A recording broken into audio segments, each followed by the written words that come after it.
For introductions, let me update you with the demography of aging in Malaysia. We are now in the phase of aging of the populations.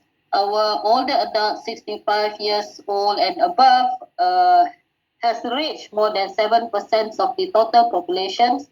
And you can see that most of them are residing in Perak, Perlis, Pulau Pinang, Negeri Sembilan, and Melaka. And Malaysians are living much older now. Our life expectancy is at 74.9 years old.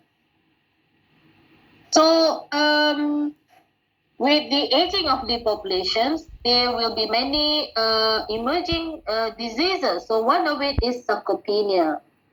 Sarcopenia is costly because of its impact on the quality of life. It causes functional decline, hospitalizations, chronic diseases, institutionalizations, ADL dependency, falls, and you name it.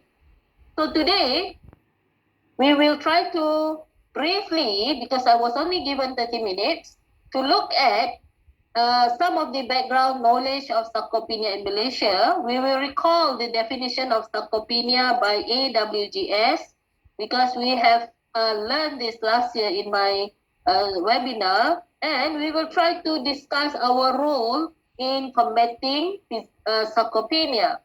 So what is the current status of sarcopenia in Malaysia? Anyone knows?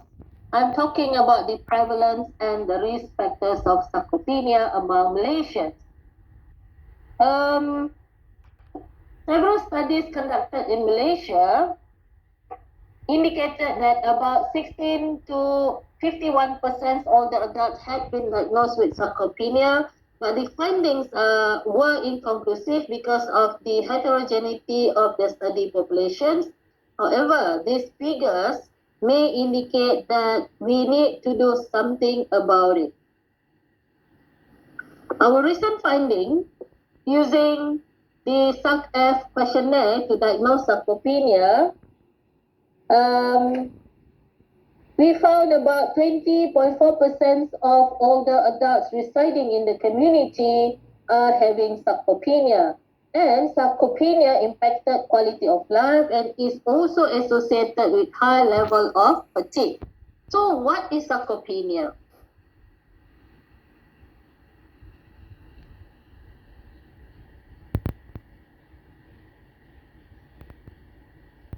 The sarcopenia has been defined way back in 1989 merely as a loss of muscle mass due to aging.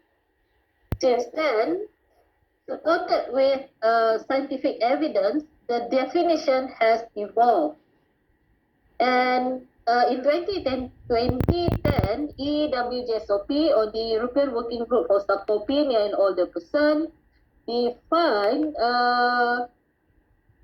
sarcopenia as a progressive and generalized loss of skeletal muscle mass and strength with a risk of adverse outcomes. And for diagnosis of sarcopenia, it depends on three criteria, namely reduce in muscle mass, reduce in muscle strength, and reduce in physical performance. And over the years, within 10 years, there were so many studies that were conducted to study, to unravel what is actually sarcopenia. And the definitions of sarcopenia has been again redefined in 2019. So in 2019, EWGSOP, also known as EWGSOP2, defines sarcopenia as a progressive and generalized skeletal muscle disorder or muscle disease that is associated with increased likelihood of many adverse outcomes. So this time, the diagnosis of sarcopenia given priority to number one, reduce in muscle strength. Secondly is reduced muscle mass. And thirdly is reduced physical performance. So you can see the difference of the criterion to